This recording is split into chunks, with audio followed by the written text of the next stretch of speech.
Here is the ultimate guide for solar eclipse manifestations. This is part 1, well probably part 6 if you include all my other eclipse videos. So this is part 1 of Manifesting with Crystals Eclipse series.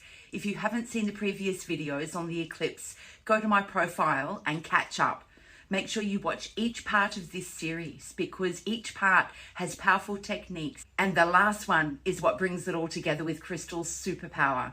So save this video and follow to get the rest of the series. Using the natural cycles of our surroundings is the best way to amplify your manifestations, if you know when to do it. And then if you use crystals to assist in expanding and anchoring your manifestations into your field, you can truly work magic. It's the solar eclipse, the new moon in Aries in the early morning of the 9th of March. Straight after this eclipse is such a magical time to manifest our highest dreams into reality.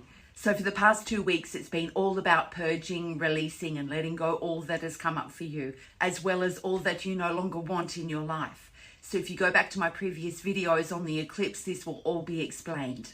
And now that the solar eclipse has passed, it's time to bring in your highest visions. It's not enough to think about it. You must write it or even create a vision board. You need to see it with your mind's eye and feel it like you already have it in this present moment. This brings your manifestations into your field and anchors it into the physical realm. You see, the eclipse is a concentrated, powerful event that supercharges and brings change.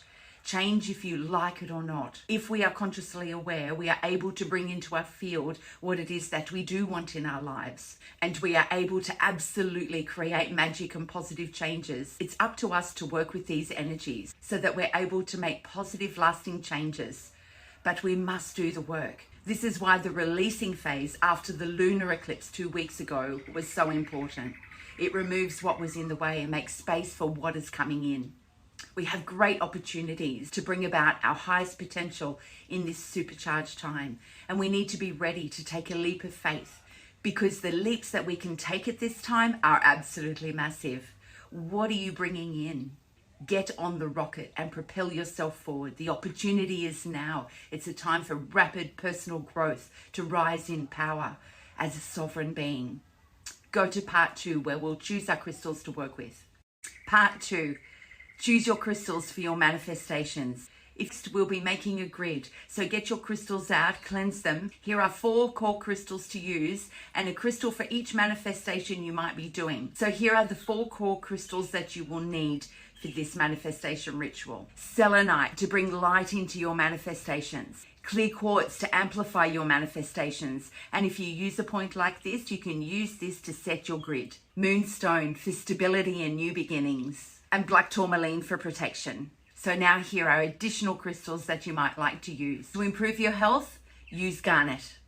For joy and happiness, use topaz. For self-esteem, use pyrite. For matters of the heart and bringing in love, use morganite. For abundance, use citrine. For prosperity, citrine. For spiritual pursuits, use amethyst. If it's time for you to be heard, use lapis lazuli.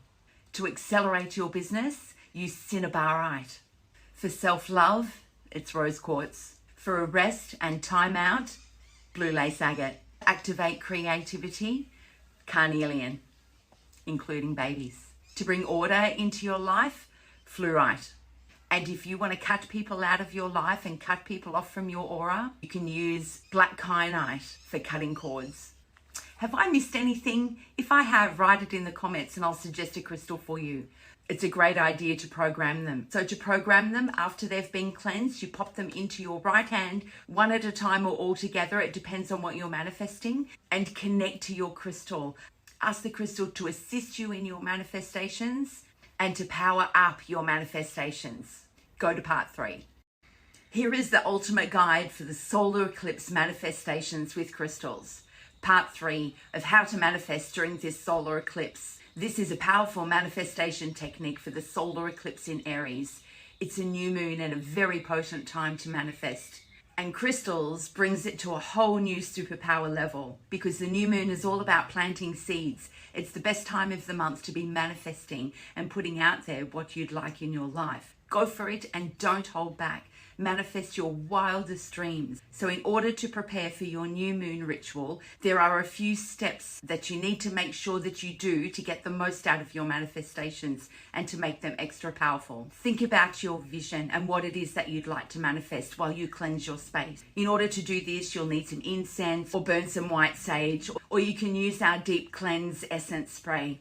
Make sure that the space around you is clear of clutter and anything that may hold a negative vibration. The next thing is to clear your personal energy.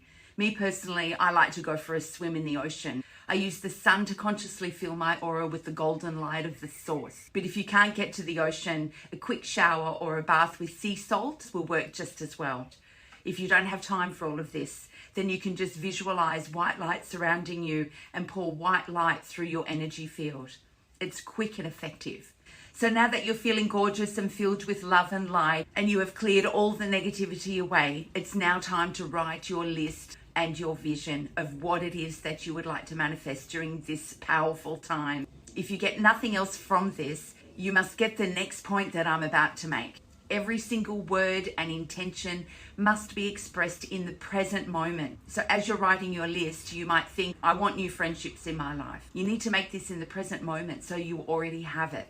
So correct it on a new piece of paper to say, thank you for all the new friends in my life, in divine harmony now and always. Or if you'd like to attract more money, you would say something like, I'm filled with gratitude that my bank account is ever increasing. Or to attract a new love into your life. Thank you, universe, for a loving relationship in my life in divine harmony now and always. Something I like to say is, I'm in my natural state of joy and happiness now and always. You may notice that each of these statements are in the present moment, that you already have what it is that you want now, and there is always gratitude. It's really good to be as detailed as you can with your statements. So the next, you clear your mind, surround yourself in white light, light your candle and your incense or your smudge stick. Spray your essences if you have them, and thank the universe, angels and divine light beings for supporting your frequency, holding the light and for protection. So you need to have your crystals near you while you begin this process. And you should also have had your crystals already cleansed. So hold the main chosen crystal, which will be later in the center of your grid, and begin to say your manifestations out loud with conviction. Feel it in your being. Feel what it feels like to already have it. You bring it from your root chakra, right at the bottom of your spine, and bring it all through all of your chakras and project it out your third eye. So see yourself already having it. Gratitude is something that always has to be remembered. Give thanks to all that you have in your life now and feel your heart filled with joy and abundance. Now your manifestations are done. Keep your paper that you've written your manifestations on, because in the next video, we're going to make a grid and you're going to fold up those manifestations and put them underneath your center stone. The crystal grid is the key to bringing more power. Many solar eclipse blessings to you, and may you manifest your wildest dreams. So be it, and so it is now. Go to part 4. Let's amplify this with a grid. Part 4 of manifesting with crystals during the solar eclipse. So now we're up to building our grid with our chosen crystals. We've done our manifestation. We folded up our piece of paper that we're putting under our center stone. This is my center stone, which is a beautiful manifestation quartz. You can see the growth inside. There's 4 directions that doubles that actually make it 8. So 8 is the best number for abundance. Now here is my quartz. This is the one that I've used for my manifestations, and that's going to be the crystal that I will use to set my grid. I've got some magnificent Veracruz amethyst crystals that are double terminators. I love to use these because they're high vibe. Next is the natural citrine, which I used in each of the 8 points. I've also got some pyrite cubes, which I love to use in all of my grids because they're cubic, and that represents earth. So now I'm laying down the Veracruz amethyst and the pyrite crystals. So I've got my manifestations in mind as I'm doing this. Now we're putting down the peridot and Herkimer diamonds on the other side. And the other ones that I've put there into the trilogy to are which represent the power of 3 cinnabarite. Now I'm putting around the Lucky Stars amethyst from Central Australia. They're my favourite. And then we're putting down the black tourmaline crystals to offer protection in the 4 corners. Then we have our quartz, which connects the whole grid. Next I pop on flowers, which represent the beauty of all of life. And then what I do with my quartz wand is I connect every single crystal, starting from the 4 corners to the next 4 corners, and then all the way around the crystal as I say my blessing. And I leave my grid to sit for about 2 weeks. Now that we've done our manifestation, we've set our grid, the best thing that you can do is to let it all go and just surrender your manifestations, and just know that you've brought them down into your field. Let the crystals do their work. You can make your grid as simple or as complex as you like. If you need crystals, pop onto my website and follow for more on how to use your crystals. Happy solar eclipse, crystal lovers.